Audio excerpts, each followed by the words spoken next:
En este vídeo vamos a ver cómo dimensionar una barra sometida a compresión, es decir, sometida a un fenómeno de pandeo. Pero no vamos a utilizar la fórmula teórica de Euler, sino que vamos a utilizar lo que nos dice el código técnico que tenemos que hacer. ¿Por qué existe esta diferencia? ¿Por qué el código técnico de la edificación, el CTE, no utiliza directamente la fórmula de Euler? Si la fórmula de Euler nos está diciendo qué ocurre cuando someto una barra a una carga de compresión, a una pieza esbelta, que puede pandear, y yo tengo ahí la carga crítica de pandeo, pues ¿por qué no la podemos aplicar directamente? Pues existen varios motivos. Y lo vamos a clasificar en imperfecciones geométricas e imperfecciones mecánicas. Dentro de imperfecciones geométricas, por ejemplo, tenemos falta de rectitud en la directriz. En un caso teórico, si yo tengo una barra de 8 metros, es perfectamente recta a lo largo de los 8 metros. En la realidad, eso no va a ser siempre así. Esa barra pues tendrá sus imperfecciones, por supuesto. No tenemos en cuenta las tolerancias dimensionales en la sección. Estamos asumiendo que sabemos exactamente cuál es el momento de inercia, cuál es la posición de la fibra neutra. Bueno, pues las piezas se fabrican de forma real, en la vida real, y todo tiene sus imperfecciones. Tenemos unas tolerancias que nos garantizan que más o menos esa es la geometría de la sección, pero varía un poco. Esas variaciones no afectan demasiado cuando estamos calculando las tensiones que se producen, pero cuando estamos en un fenómeno de inestabilidad elástica, una pequeña imperfección supone un cambio muy grande en la forma en la que puede pandear una pieza. Y por supuesto tenemos variación en la posición y en la dirección en la que actúan las acciones. Podemos suponer que una acción está alineada perfectamente con la dirección de la longitud, de la directriz de la viga, y no será así. Eso no siempre va a ocurrir. Y por otro lado tenemos imperfecciones mecánicas. El material asumimos que es perfectamente homogéneo y que tiene exactamente las mismas propiedades en cada uno de sus puntos, y eso no es así. Y el motivo fundamental por el que no se puede utilizar la ecuación de Euler, el motivo más importante, es que nosotros siempre vamos a tener tensiones residuales. Nosotros consideramos que fabricamos una viga y que las tensiones ahí son cero, pero esa viga se ha fabricado por un proceso de laminado, y ese proceso de laminado va a inducir una serie de tensiones. De nuevo, todos estos motivos de imperfecciones mecánicas e imperfecciones geométricas no son demasiado graves cuando trabajamos con una sección, porque los valores de las tensiones residuales son pequeños en comparación con las tensiones a las que va a estar sometida esa pieza. Pero cuando hablamos de un fenómeno no lineal como es el de pandeo, al no ser lineal, lo que ocurre es que estas pequeñas variaciones pueden producir un cambio muy grande en el valor de la carga. Por lo tanto, para saber cuáles son las cargas que puede soportar una viga, lo que se ha hecho básicamente es una serie de campañas de ensayos experimentales en los que se han determinado los coeficientes de pandeo. ¿Qué son los coeficientes de pandeo? Bueno, lo que vemos aquí es la ecuación que va a utilizar el código técnico, que nos dice el código técnico que tenemos que utilizar para calcular cuál es la carga máxima de compresión que puede soportar una barra. Como veis, no se parece en nada a la ecuación de Euler, se parece mucho más a la carga máxima que puede soportar la tracción. La carga máxima que soporta tracción, la resistencia de la sección, es el área por F y D. La sección transversal de la viga por el límite elástico ponderado.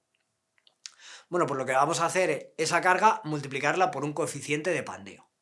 Ese coeficiente de pandeo naturalmente va a tener un valor igual a 1 o inferior, normalmente inferior, que nos va a decir cuánto de susceptible de fallar a pandeo es una viga. Si es muy cercano a 1, no es susceptible de fallar a pandeo, es decir, va a fallar porque se alcanza el límite elástico de la sección, del material. Pero si su valor es, por ejemplo, 0,3, pues la carga que va a resistir a compresión es un 30%, prácticamente una tercera parte de la que resistiría a tracción. Eso es lo que nos va a decir este coeficiente de pandeo. Bueno, esta figura que veis aquí, donde aparecen las curvas de Pandeo, aparece en la página 36 del documento básico de seguridad estructural del acero. Tenemos el valor del coeficiente de Pandeo en función de la esbeltez reducida. Ahora veremos cómo se calcula la esbeltez reducida, pero básicamente pues, es un indicador de la esbeltez que tiene la viga. Y tenemos diferentes curvas para diferentes tipos de secciones.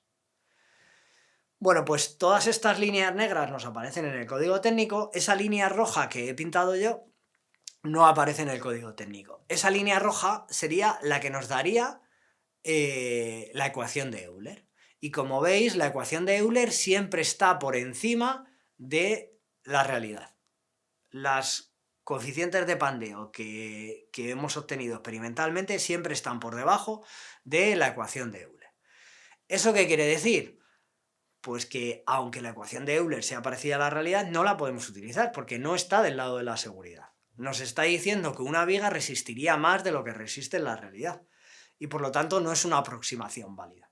Tenemos que utilizar estas curvas de Pandeo para poder dimensionar una estructura sometida a compresión, una barra sometida a compresión.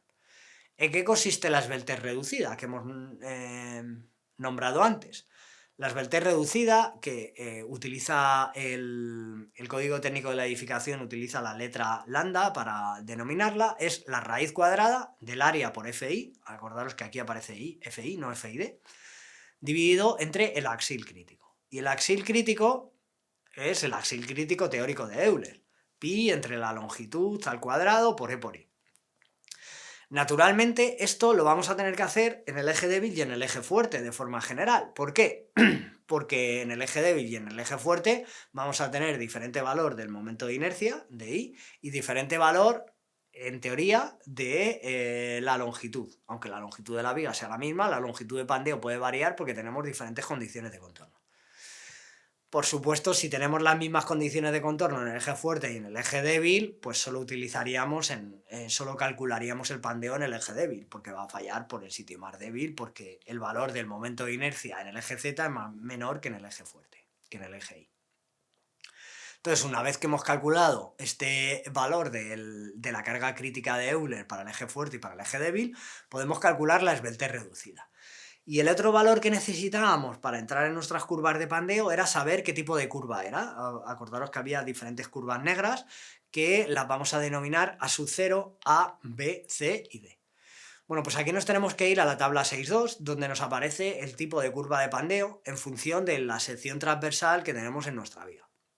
Entonces, en este curso lo que vamos a utilizar sobre todo es la primera parte donde tenemos perfiles laminados en I, luego tenemos otra parte con perfiles armados, agrupación de perfiles, otro tipo de secciones transversales. Podéis entrar en esta tabla y ver todos los tipos que hay, pero nos vamos a centrar en perfiles laminados. Si os fijáis, la primera diferencia que tenemos es H partido por B mayor que 1,2 o H partido por B menor que 1,2. H es el canto de la sección y B es el ancho, por lo tanto en los perfiles que más vamos a utilizar va a significar que en los HB, H partido por B es menor que 1,2. De hecho, en los perfiles HB, H y B tienen el mismo valor. El canto y el ancho de la sección es el mismo.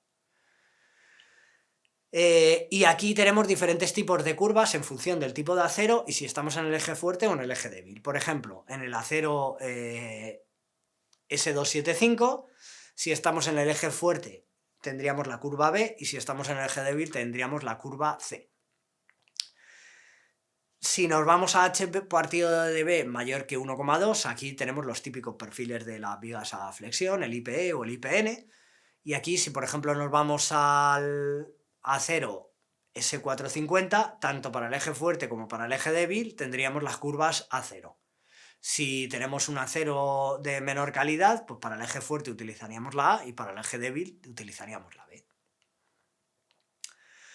¿Cómo se trabaja con estas curvas? Pues muy sencillo. Si por ejemplo tenemos un valor de la esbeltez reducida de 0,85, pues cogemos 0,85, tiramos para arriba. ¿Qué tipo de sección tenemos? Imaginaros que es la C.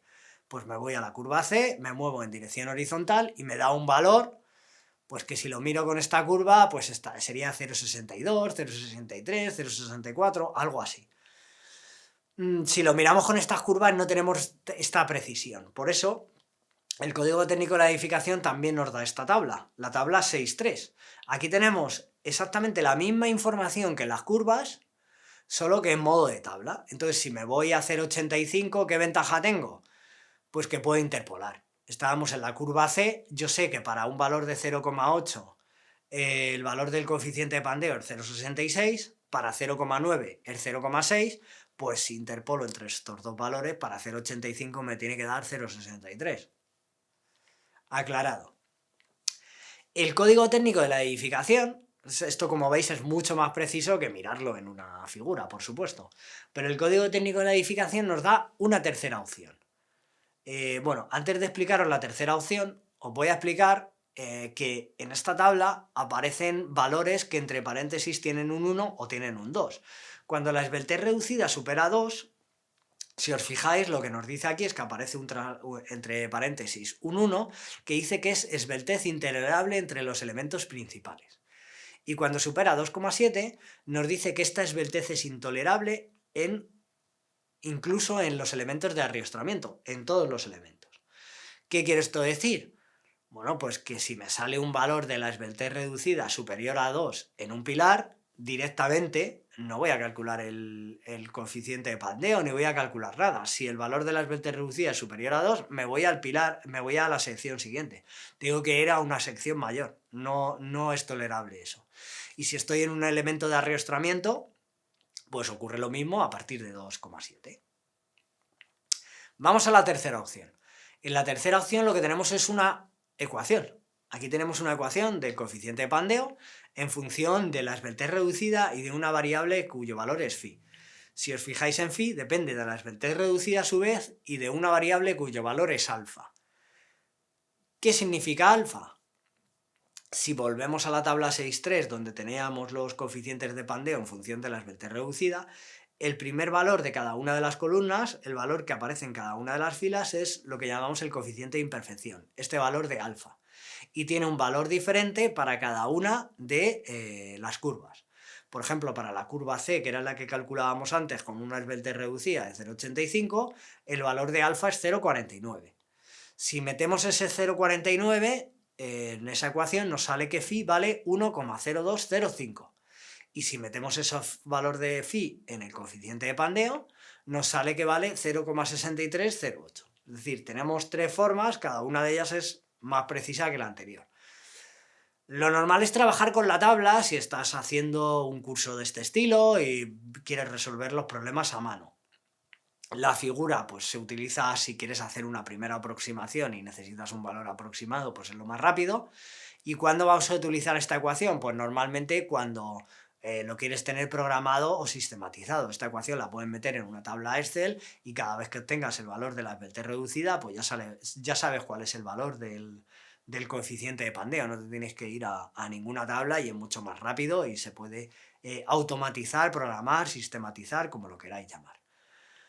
Bueno, pues recordar, tenemos estas tres técnicas para calcular el coeficiente de pandeo y estos son los pasos que tenemos que seguir siguiendo el código técnico de la edificación. No nos podemos fiar del valor que nos sale de la ecuación de Euler para la carga crítica de pandeo.